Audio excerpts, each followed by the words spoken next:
Even though they're tearing down the Harshaw Chemical Company on 1000 Harvard Avenue to extend the towpath, I do believe that the temporary towpath or the temporary path of Harvard Avenue is still dangerous with radiation on the sidewalks and the streets. And I found some soil that I picked up off the street and tested it, and I believe that the test shows that it is an alpha particle, that the gamma spectrometer did not pick up anything, so it's got to be alpha particles, which I believe is a danger to the public. This is the Cuyahoga River right next door to the Harshaw Chemical Company, which is being knocked down. Actually, today is the day before Christmas 2014. And Building G is down. Supposedly they warned the city residents, but I don't see where it was posted for them to know about this. And that's about it. This is Harvard Avenue. Probably a lot of radiation on this roadway over here. I got a couple samples that I'm going to test.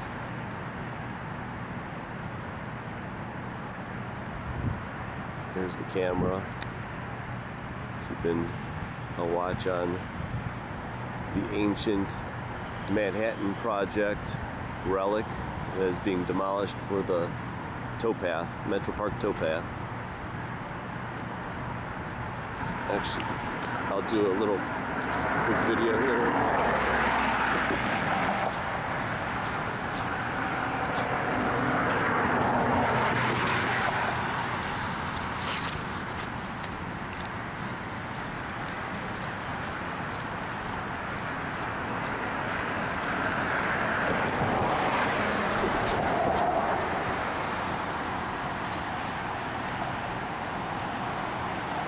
They don't want you over there.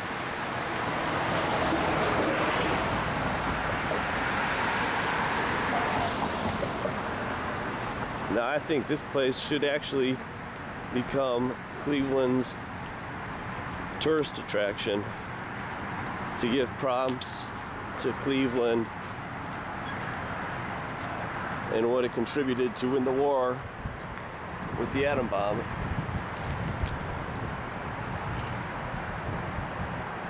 We're going to rewrite history.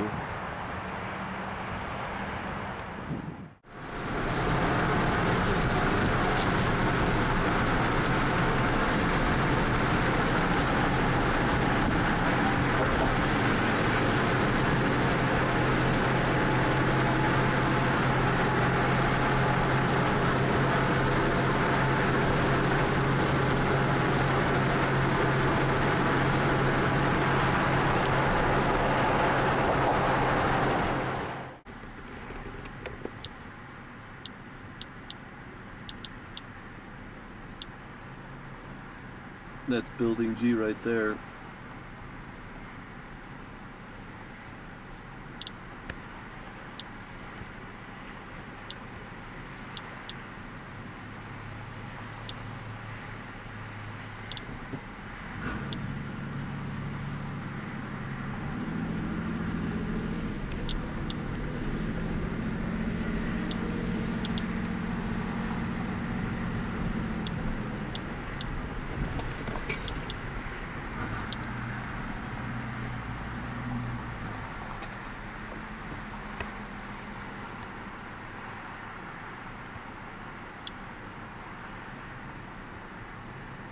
There's a lot of debris right there that they're knocking down.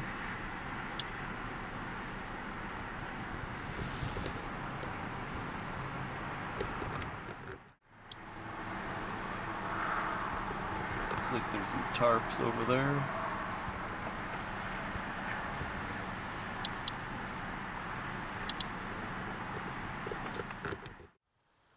December 29, 2014, and this is the first test from the street off of Harshaw. 100 minutes is 6,000 seconds.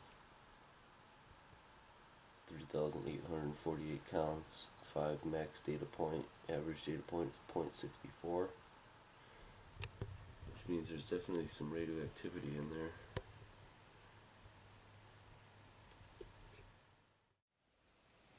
December 29, 2014, and this is the second sample from the street in front of Harshaw, and this is the one that's right in front of the sign, 1000 Harvard Avenue, and this one is higher than the first. December 29, 2014, and this is the second sample from Harshaw, 100 minutes to 6,000 seconds, 4,164 total counts. 6 is the max data point. Average data point is 0.69. So this definitely has something in it. And that's why Harvard Avenue should be closed. December 29th, 2014, and this is the background reading for the debris off of Harvard Avenue. And I just got it placed on this big thick piece of paper so I can get some protection off the table. December 29th, 2014, and we've got 100 minutes, 6,000 seconds, 3,350 total counts. 4 is the data point max. Average data point is 0.56.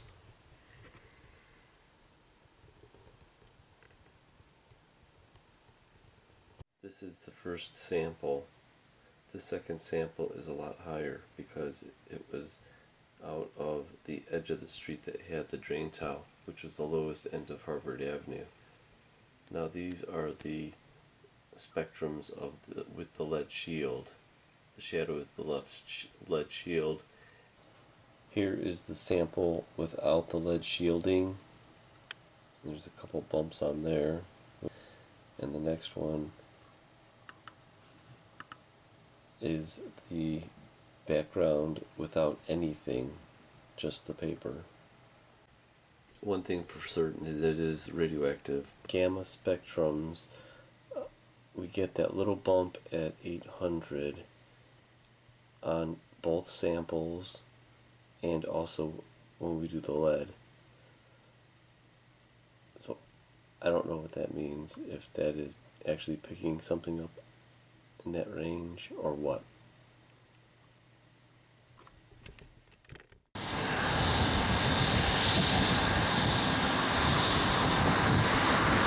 Alright, this is what's left of building G.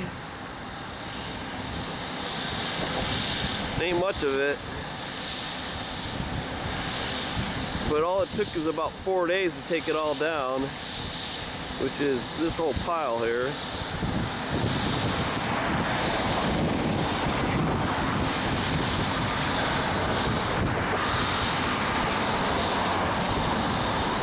I would hate to have that job of that guy. Or which guy? Yeah, that guy right there. They should actually have about 10 of those foggers instead of one tiny little one.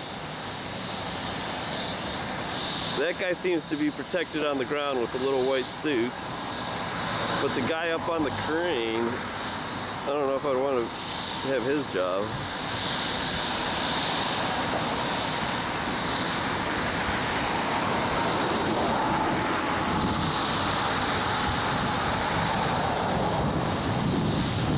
So that's building G.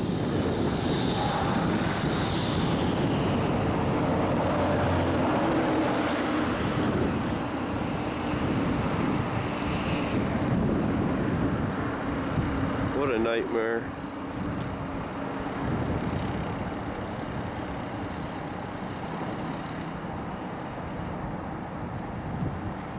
Well, the wind is blowing east of Cleveland, so I was right.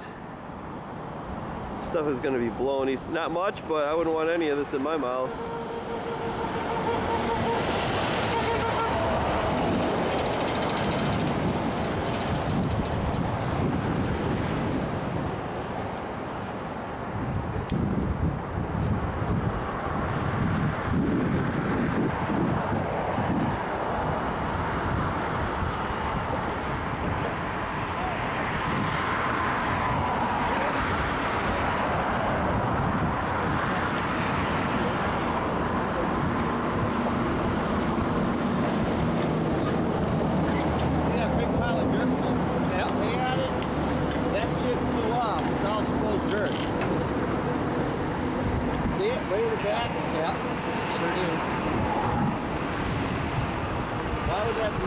regular dirt? Where? Back there. Yeah. Look, it's all opened up. The elements. It's supposed to cover with the hay that it blew off this weekend.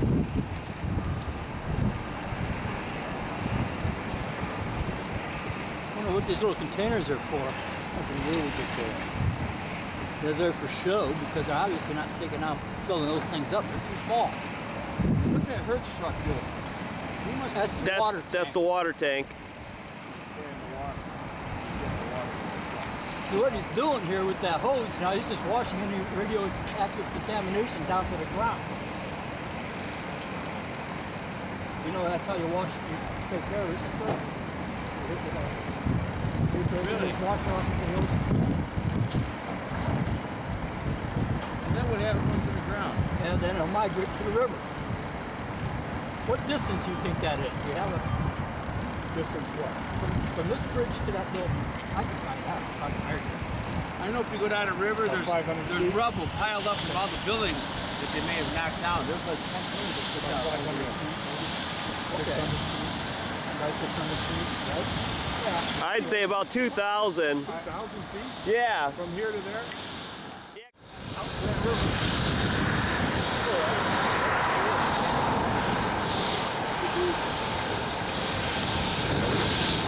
Yeah, why? What's in those cases? Those things are lined up there that are going to be taken away, I assume. Yeah, they look like containers That are going to be shipped out.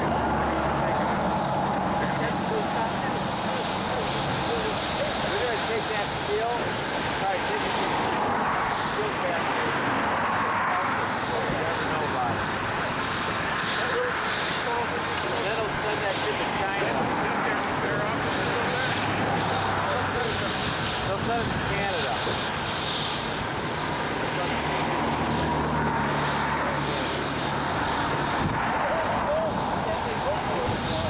So these are regular there for you.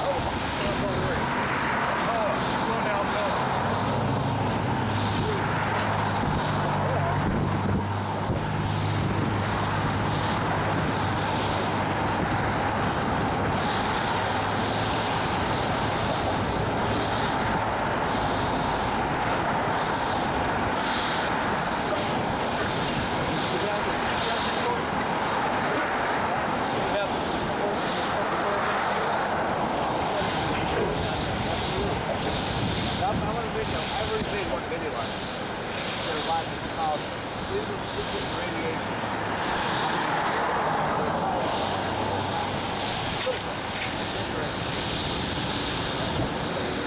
Oh, you know, yeah.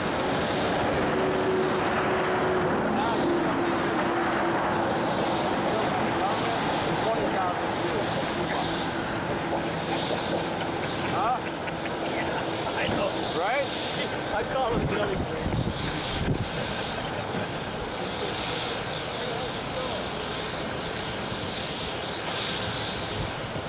That guy's walking over there. Got a chalkboard or something.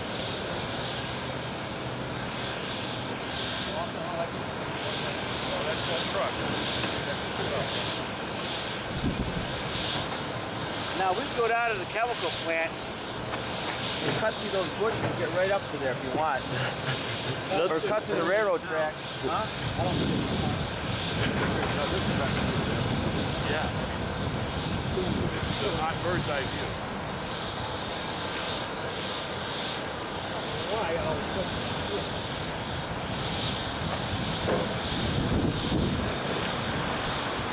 That's the dust you don't want flying right there. See it? Look at that dust cloud right in front of it. That dust right there. Yeah.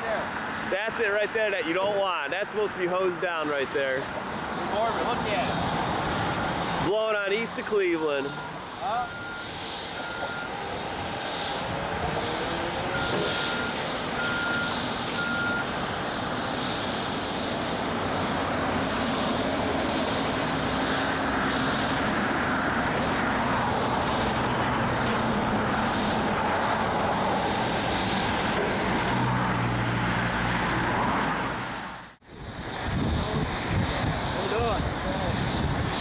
Watching some demolition.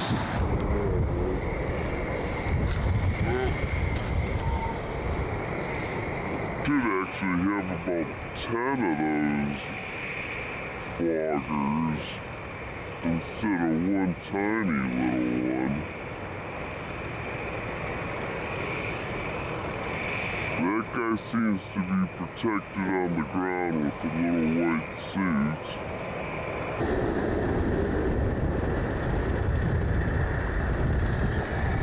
So that's building G.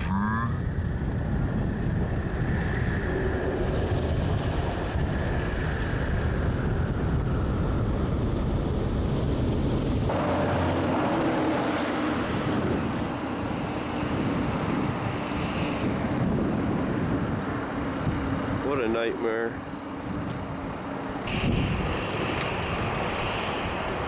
That's the dust you don't want flying right there. See it? Look at that dust cloud right in front of it.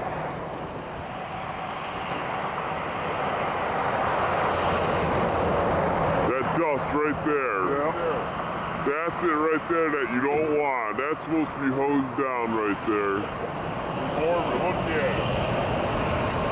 Blowing on east of Cleveland. Oh.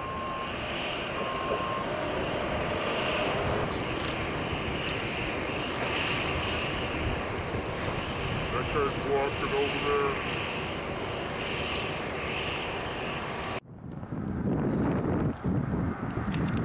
Alrighty. I ran the distance of the bridge to get here before sunset. Today's January 5th, 2015. And I'm going to get a shot of this. Building G is totally down. There's the containers. Tomorrow it's supposed to snow, 6 inches of snow. And what's bad about that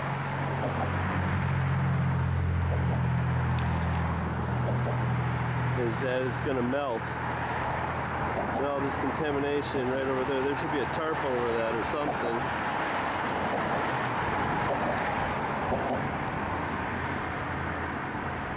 Alright, here goes.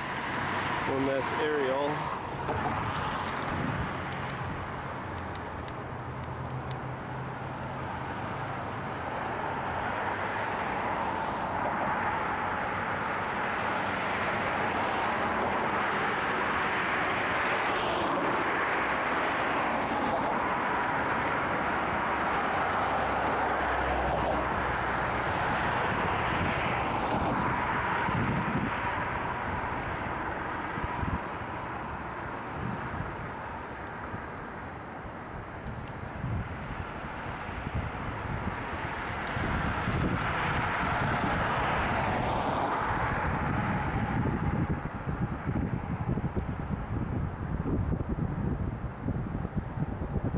Right now, that's good old Cleveland.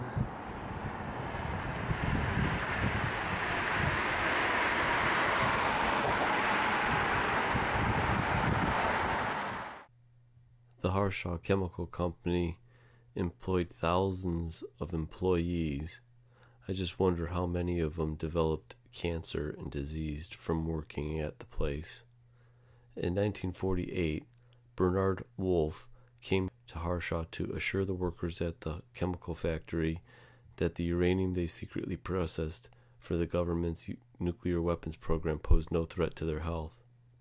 In fact, Wolfe, a medical director at the United States Atomic Energy Commission, had evidence of serious dangers. His staff had done classified studies at Harshaw's restricted Area C plant and found that concentrations of radioactive uranium dust in the air reached 200 times the safety limits of the day. Having alerted Harshaw to the problems, Wolfe wanted workers' urine checked for signs of kidney damage, but company officials worried that tests might alarm employees, so they asked that he come first to allay any fears among the men. It's easy to understand that extensive sample taking of this character may cause workers to wonder about their health. Wolfe's boss wrote to Harshaw executives just after the doctor's trip. It was for that reason that Dr. Wolfe visited, to explain to them that all of our records indicate that no unusual hazard existed. Actually, the severe hazards already documented at Harshaw were getting worse. By late 1948, medical officials in the nuclear weapons program were reporting that nearly all of the 100 workers at Area C were overexposed to radioactive dust, with a third of them breathing 140 to 370 times the safety limit. Wolf, who is now deceased, raised concerns that the exposures could cause cancers, kidney problems, and other illnesses that might not show up for decades. Workers at Harshaw will have to be followed medically very carefully in the future to detect the earliest signs of any damage that Wolf's staff reported, but after Harshaw's work for the nuclear weapons program ended in the 1950s, no one returned to check the workers' health or tell them of their risks. 100,000 pages of records on the operations, many of them recently declassified and never have been made public before. Some of the findings. For decades, the government suppressed classified reports on dozens of contracting sites where workers faced extreme levels of radiation and airborne toxins from beryllium, fluorides, and other dangerous chemicals. In one survey in 1949, hazards at 7 firms processing uranium in St. Louis and Cleveland and at facilities outside Pittsburgh and Buffalo found high radioactive dust levels at every one.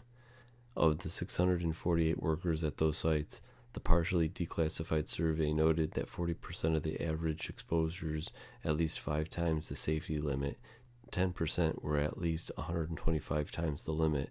Federal officials and executives at contracting companies often misled workers about their risks because of fears that they would seek hazard pay, sue for damages, or demand safer conditions.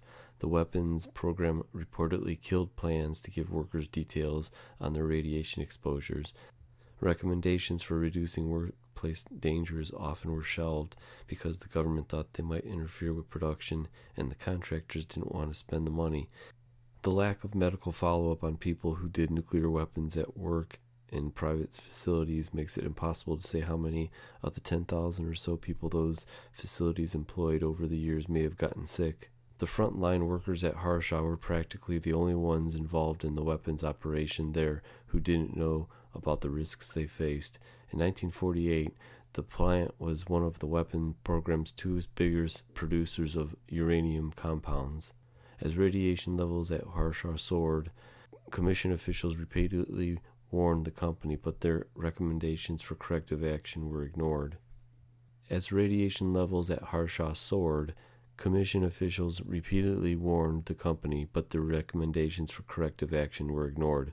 No significant progress had been made in correcting the hazardous conditions. Atomic Energy Commission manager wrote in a testy 1949 letter to Harshaw executives. The AEC official added that the company could correct all the conditions if management were seriously concerned, but such worries had no effect on the production quotas. By 1950, the plant was running at 24 hours a day, and workers' radiation and fluoride exposures continued to climb. It wasn't until the early 1950s, almost 10 years after the Harshaw began doing weapons work, that new dust-catching ventilation hoods were installed in the plant and the air quality problems began to subside. Records suggest the change was driven as much by the desire to recoup precious uranium. Some workers suspected that their jobs might be more dangerous than that they were led to believe. Suspicion grew as men were mysteriously taken out of the plant after urine tests. In one 10-month period, from 50 to 51, 9 workers were dispatched with kidney elements diagnosed as uranium poisoning, but there were no explanations. The guys who got pulled out thought that there was something already wrong with them. Maybe they were drinking too much, showed up in their urine, they were told. My conclusion on the Harshaw remediation for the Towpath project is, first of all, I think it should have been cleaned up years ago. It shouldn't be going through the Harshaw site to begin with, and actually I think Harvard Avenue should be shut down. I think it's insane that they're going to put the towpath through this area, and I'm just hoping that they put some radiation symbols when they do it and finish it.